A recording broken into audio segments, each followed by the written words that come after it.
This is not Joel. And this is not Ellie. Hey everyone, it's Soul here, and welcome back to my YouTube channel. The Last of Us Season 1 had many changes from the original game. While the show is widely considered as one of the best video game adaptations, due to their ability to bring some of the most iconic moments from the game to life on screen in this beautiful way, I, like many others out there, was really excited to watch this when it first came out. It was made immediately clear, though, that the creators wanted to expand this infected world, and through the many changes and additions to certain characters and scenes, while still sticking to the core of the story of Ellie and Joel, I do think they were able to do just that. We have the eerie opening scene and the intro to episode 2 that expanded on the horrors of the cordyceps infection. You have the expansion on Sarah's final moments that really added to the tension and again the fear factor of this infected world, and we see our characters struggle as the world is falling apart around them. You also have the great addition of Ellie being born that not only shows why she is immune, but also shows the connection between Marlene and Ellie that is sort of glossed over in the video game. There really was quite a lot of things added to this show that brought it to life in a different way, and I was really enjoying most of these changes. But there are quite a few that I disliked as well. Tess's death, in my opinion, is not only gross, but severely undermines her as a character, as she doesn't get to go out like the fighter she is in the video games. This episode also added in a terrible plot convenience, with the cordyceps being connected underground solely to add tension and urgency to this moment, and then it's never used again. It's honestly quite lazy writing and disappointing to see. But I'm not here to talk about all of those negatives today, because as a whole, all of these changes were well received by both fans and critics alike. So, in anticipation for the second season's release in just 2 weeks' time from when you are watching this video, I decided I had to rewatch this since I hadn't seen it since it first came out. But it's on this rewatch that I find myself shocked at just how different our main characters are to their video game counterparts. Ellie is portrayed as too strong of a fighter too early on in her story, while Joel is hardly ever violent and is being portrayed as more emotional. I find it so fascinating at how in this TV show, through these changes they decided to make to our main characters, they almost minimize the emotional impact of this story. So join me as I break down how these changes went on to have such a huge impact, and why these are not our beloved main characters from the game. Before we jump in though, please remember to hit that like button, click subscribe to see more videos from me, follow me over on Twitch, and leave a comment down below. Here is your one and only warning, that this video contains spoilers. Alright, tighten your wristwatch, polish your switchblade, and let's look for the light.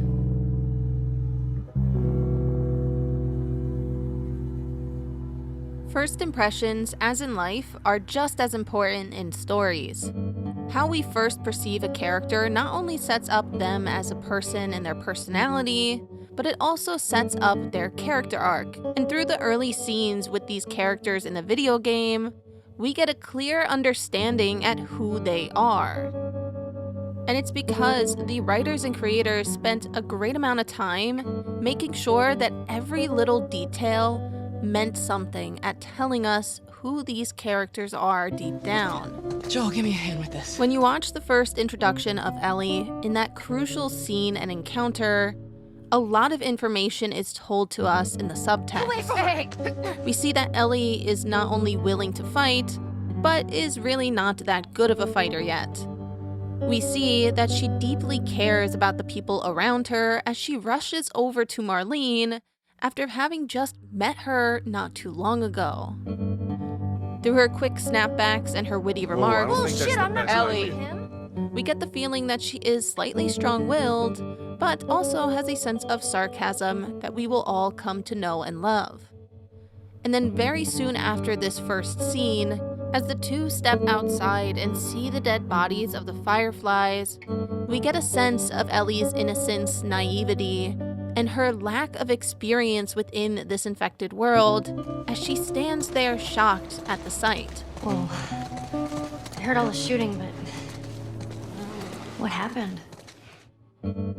Every detail, every second of this scene and these early moments tell us everything we need to know about her. She's innocent, she's caring, she's willing to fight, she's slightly stubborn, and yet she's sarcastic and talkative. And they take this same amount of attention to detail and care for Joel's introduction as well. Now, Joel's first impression is a bit trickier. We are first introduced to Joel when Sarah is the main character, but for the sake of his character arc, we have to look at the moment that he becomes the main character of the story. Please. Not to mention, Joel as a character is so different after losing his daughter in the past 20 years, so even though we know the trauma, this is our first impression of Joel. As he wakes up with a startled gasp, we get the feeling that he is not fully recovered from something. Presumably from the loss of his daughter Sarah, but potentially from whatever other traumas he's went through over the past 20 years. With him sort of stumbling towards the door, we get the sense that he is just fumbling through life rather than having a strong sense of purpose. As he answers the door and talks to Tess, we learn that he is lawless and violent. He's quick to anger and he's willing to get up and fight almost instantly to chase after this guy on the other side of the QZ. Well, I'm ready now, yeah? Oh, I can do now. And yet, through his attention to detail for Tess's wounds, we see that he truly cares for her deep down, even though he doesn't say it out loud. It's also quite interesting when you notice that both him and Tess avoid the implication of their previous argument. We had a drop to make. Well, you wanted to be left alone, remember? Neither one of them want to bring up the past. Neither one of them want to talk about these heavy emotional issues they might be having in their sort of complex relationship. So from this moment on, it's very apparent that Joel does not like to talk about emotions, and he will suppress those feelings and just put them in the past. Soon after this, and through these early scenes with Joel in particular, that anger and aggression is shown even more, building up to the reveal of his violence as he's willing to kill, harm, and hurt anyone and everyone in his way that's not there to help him and Tess. He's not just a fighter but a well-trained warrior. He's quick to anger and aggression. He's violent without a strong moral compass. He doesn't like to talk about the past, and he suppresses difficult emotions. The beauty of this setup is that it gives our characters the fullest amount of room to grow and change as they go on this incredible and traumatic journey together throughout the game. The two characters go on to almost switch places.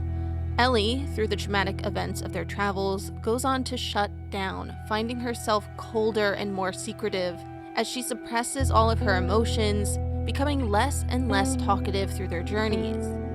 Joel, on the other hand, learns to open up through his journey with Ellie as he becomes the one initiating most of the conversations by the end of the game. So as Ellie loses her childish innocence to this violent world, Joel finally heals from the loss of his daughter Sarah through the love and care that he's found for Ellie.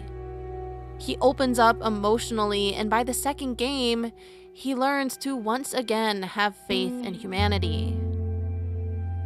But the first impressions of these characters in HBO's version of The Last of Us severely limit this growth in the character arcs. While the creators keep in these two major scenes here, they alter our first impression by adding in brand new scenes and moments. Through showcasing her scared, sarcastic, and defensive when captured by the Fireflies, It causes our first impression of Ellie to be only of her as a fighter and someone with a sarcastic, witty personality. I'm not supposed to be here! And when we get to the scene where Joel and Ellie first meet, we don't see her care for Marlene. They take that away from us. Instead of Ellie rushing over to Marlene to check on her, we get her almost implying that she's asking about Marlene's well-being. But this moment is very quick and easy to miss, and doesn't show the amount of care Ellie in the games has for the people around her. And since they never write in another scene to portray this about her, that aspect of her initial character is suddenly lost. By the time we see Ellie caring for others around her, you could make the argument that she's already on a journey for a different character arc, and that this is something she's learned over time, rather than being something within her character from the beginning. Not to mention, they also take away Ellie's naivety to this violent world by not having her comment on the dead fireflies all around her. It makes it seem like this is just another regular day for Ellie, when we know from the flashbacks later on that this is not at all what she is used to, and yet she's acting fine. This immediately shows a stronger and more prone to fighting and violent version of Ellie that is just different than her video game counterpart. Joel, on the other hand, is showcased very differently in his first impression here, as he's shown as a hardworking citizen of the QZ. I know they are trying to show that Joel has turned cold and stoic as he walks there with the dead child in his arms, which is contrasting his grief after losing Sarah, but I still find this to be a weird decision. Moving forward, Joel is seen as someone with a pretty calm, cool, collected personality, but yet as someone openly emotional as he panics over not hearing from his brother on the radio. Yet those emotions of anger and aggression that lead to his violence in the games is left out of this version. They take his violence away by painting his sudden attack on the Fedra officer as this emotional breakdown, rather than the immediate survivalist instincts kicking in response to Ellie's sudden attack on the officer. And while I wish I could say that maybe they just set things up wrong and these aspects of their characters are remedied quite soon after, the reality is this pattern of them taking these moments and aspects of the characterization away persists throughout the entire show. One major moment in Ellie's character arc has to be the death of Sam and Henry. In the video game, there are two reasons why this is so impactful. The first being it's a moment that Ellie sort of realizes just how cruel and unlucky this world can be. Sam and Henry's death was a random act of misfortune. It's no one's fault that they got bit, they just got unlucky. And Ellie having to witness the horrors of this unlucky world, I think is a huge turning point in her realizing not only why Joel is the way he is, but is just a general life lesson for the state of this infected world. But the second impact of this scene might not be realized until a bit later on, because Ellie goes on to take responsibility for Sam and Henry's death, which is so heartbreaking to hear since she had no part in it. It showcases just how severe Ellie's survivor's guilt is concerning her immunity. But the TV show version, as I'm sure most of you watching this video know, make Ellie directly responsible for Sam and Henry's death, or at the very least, for Henry's death. Sam was bit no matter what. There's nothing that Ellie could have done. But there's definitely an argument to be made that if she brought this information to Joel, Henry could have lived. The fact that they leave this so open and they make Ellie responsible in some way for the downfall of these two characters takes away her sort of innocence and naivety, lessening the impact of not only her realization of how unfair this world is, but also the impact of the severity of her survivor's guilt. Now, I do think this change to the scene is because of the fact that the writers of this show interpret Ellie's struggle with immunity slightly differently. Well, more than just slightly, if I'm being completely honest. In the TV show, Ellie seems to take on the responsibility of figuring out how her immunity works by testing out to see if her blood can heal someone else that's infected, but also with the interesting scene in the beginning of episode 3, where we see her eerily studying this infected in the basement. Now, while this scene could have been done in a way that was perhaps a bit more emotional, showing Ellie's dilemma, struggling with the fact that she has, at the very least, a tiny part of these moving cordyceps that she's seeing under the skin inside her in some way, it's just portrayed a bit creepy. This might also be because of the fact that in the end of the first episode, we see this weird expression on Ellie's face that portrays almost a sense of infatuation with Joel's violence. Now, I know a lot of people online tend to make fun of Bella Ramsey for these scenes, but I want us all to remember that at the end of the day, it's the writers, directors, and the editors that have the utmost control of these scenes. So I will not stand for any sort of making fun of these actors, poking fun at these actors for random and unnecessary comments and mean things. Because the reality is, the editors and directors left this in, and they most likely told Bella Ramsey to act it this way. But with all of that said, this scene is just weird. It doesn't make much sense to have Ellie so infatuated with Joel's violence. You could maybe argue that there's this brief flicker of shock in Ellie's face here, but the slight smirk and the dramatic lunge just seems too creepy and intentional for this to be passed off as just Ellie witnessing violence for the first time. And sadly, I think this decision to keep this scene in set the tone for the following scenes and made this moment with this infected a lot more eerie and creepy than I think they originally intended. Not to mention, this goes on to cause a chain reaction here, as Ellie's development and request for having a gun suddenly also has a bit of an eerie and uneasy tone to it. Purely because of this one decision to keep this scene in, Ellie is now seen as someone more prone to violence, which set me on edge when I was watching this.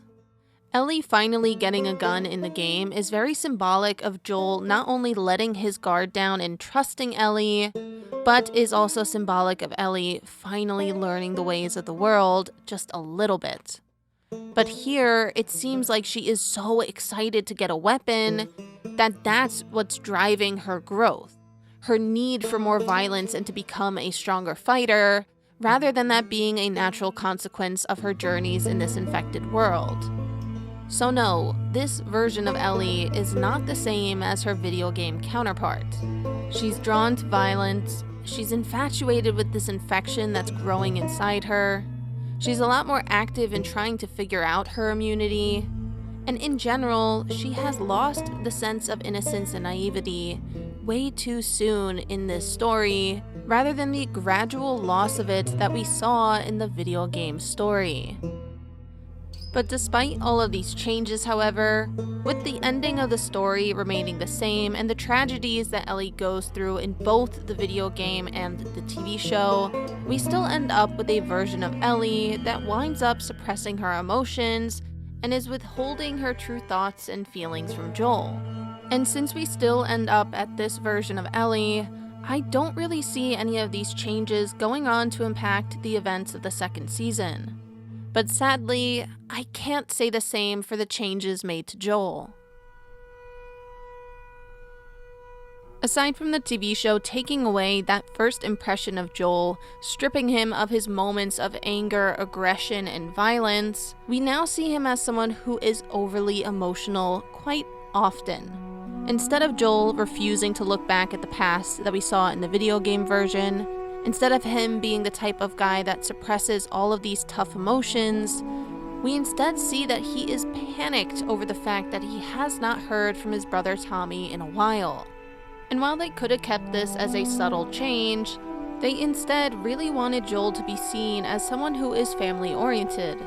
But that only leads to Joel showing all of his cards to his enemies due to this panic for his brother, and Marlene goes on to take advantage of this. And to answer your question, I need it for a better reason than you do. No offense, but Tommy's just one man.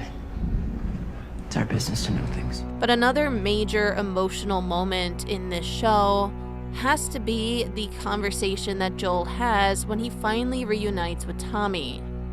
Ellie, she got infected, but she didn't get sick. You think I can still handle things, but no matter what was. You're younger than me. You're still strong. You said it yourself. You'll come back. You have to take her.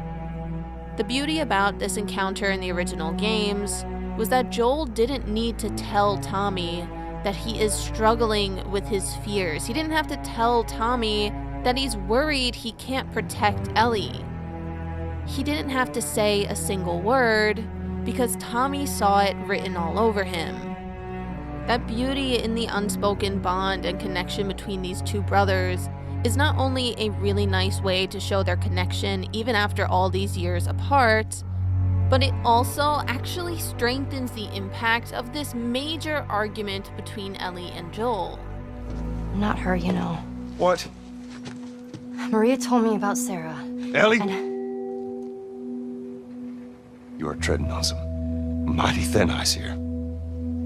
I'm sorry about your daughter, Joel, but I have lost people too. You have no idea what loss is. Ellie vocalizing all of Joel's fears and concerns makes them 10 times more real for him. What are you so afraid of? And it's a huge turning point in Joel's character arc once these fears are actually vocalized, because now he has to face those fears head on. But in the TV show, again, that impact is lessened because that vocalization doesn't come from Ellie. It comes from Joel just talking to Tommy. This severely takes away the impact that Ellie truly has on Joel, since she is no longer the one forcing these ideas and emotions out of him. He's so willing to talk about these emotions, it just doesn't feel like the same version of Joel that we know and love. Another interesting moment in the TV show that changes Joel as a character has to be their decision to leave out this moment after Tess's death. Hey, look, about Tess, I don't even know what Here's how this thing's gonna play out. You don't bring up Tess. Ever. This scene is so important for so many reasons, as this dialogue really captures the differences between these two characters so incredibly well, with Ellie wanting to talk about what just happened and Joel wanting to ignore it and move on. And the fact that they leave this out and add it in again at the end of the 3rd episode as almost this afterthought. Listen, about Tess. If I'm taking you with me, there's some rules you gotta follow. Just doesn't show the same instinct Joel in the video games has, which is to suppress all of the negative emotions in order to keep going. So Joel is seen as more emotional and less suppressive than his video game counterpart. But to make matters even worse, they portray Joel as weak. Majority of the time in the TV show, Joel is failing through many of the things he tries to do. He fails to wake up when Sam and Henry sneak up on them. He fails to win the fight with these people as Ellie has to come in and save his life. He fails to save Tess. And when he is successful in his actions, there's always an emotional burden that comes when he fights and wins. But more often than not, they end up taking away enemies for him to fight. He doesn't fight anyone when he goes and raids David's town in search of Ellie. Now this actually really aggravated me because that is very similar to the events that we see take place in the Fireflies. It of course doesn't have the same moral weight, but seeing Joel just go on a rampage through this village, cutting down anyone in his way, stopping him from getting to Ellie, showcases his growing affection for Ellie. But in the TV show, he doesn't encounter a single person outside of the few guys in the neighborhood he is hiding in. And purely talking numbers here, 2 lives isn't that impactful versus him slaughtering multiple people within this town. I also think their decision to change the events in Kansas City to having this sympathetic story behind this rebellion group was not the best move. I wonder if this is the cell where my brother was beaten to death. Oh, you were wronged. I understand the writers and directors are probably trying to set this group up as a way to transition the audience and prepare us for the events of the second season. They're trying to get us on board with the idea of sympathizing with people that are potentially enemies for our main characters who have their own tragic backstories. But while this definitely takes away a chance to showcase Joel's violence once more, it also takes away a moment showcasing the complexity of this violent world, as we go on to find out that Joel was once a hunter himself. About the ambush. I've been on both sides. So, you kill a lot of innocent people? We'll take that as a yes. Take it however you want. Watching Joel slice down these hunters who are trying to kill not only him and Ellie, but any innocent person that crosses through the city, and then finding out that Joel did the exact same thing in his past, brings to light the complexity and moral grayness of this world. And it's this complexity, this sort of nuance behind Joel's past violence, that adds to the second game's story. I have to admit, I'm really worried moving into this second and third season of the show. I don't know how they are exactly going to split up the story of the second game amongst these 2 seasons, but I'm really worried that this version of Joel is going to change the impact that Joel's death has on the overall story in that second season. The main reason I personally think Joel's death in the second game works is because we know he has a violent past. In a lot of ways, he was meant to die here. He healed. His journey is complete. He had trust in humanity, and while I know we all wanted him to live a happy life until the very, very end, it's just not the way of this world. His past came back to haunt him, and the only reason this was somewhat understandable is because we saw his violent past. We saw him take endless lives without a second thought, or a second thought to the consequences that could come from this. And it wasn't just that one incident at the Firefly Hospital, it was continuously. So in some ways, all of this violence brings us to a violent ending for Joel that, in my opinion, as tragic as it is, does make sense. But now, in the TV show, where we don't see him act out on violence like this, we don't see him taking multiple lives in order to survive. It makes me worried that everyone watching this show for the first time, and it's their first experience to this story, is only going to see Joel as a sort of martyr.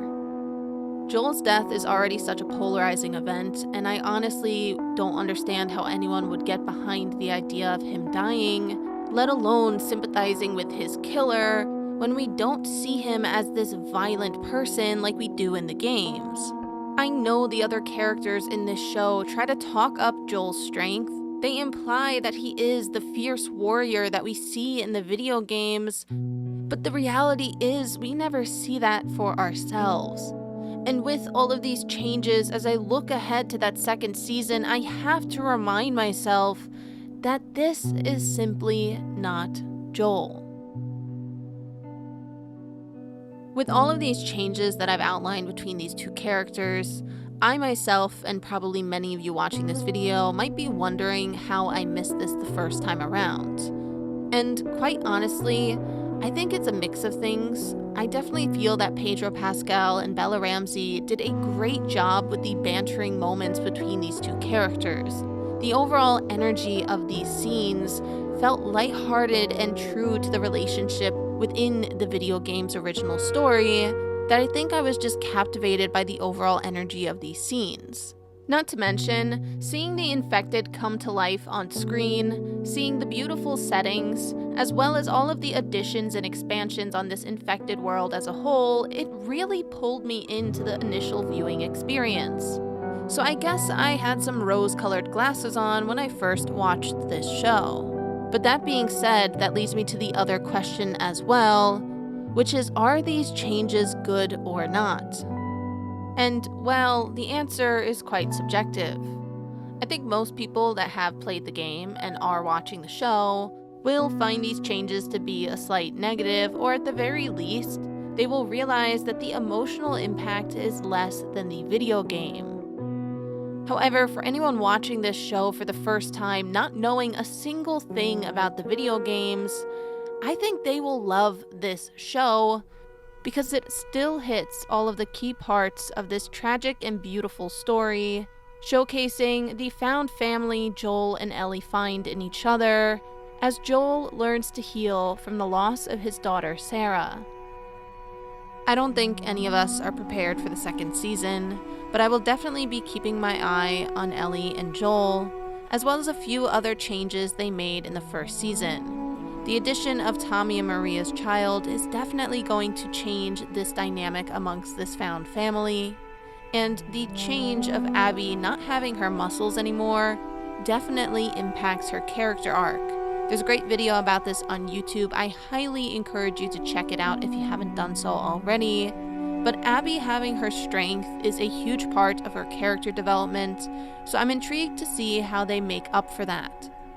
But with all of that said, everyone, I will definitely be keeping my eye on the second season, and you guys can follow me over on my X in order to keep up with my weekly little posts where I might recap some ideas or things that jumped out to me when we watch it live.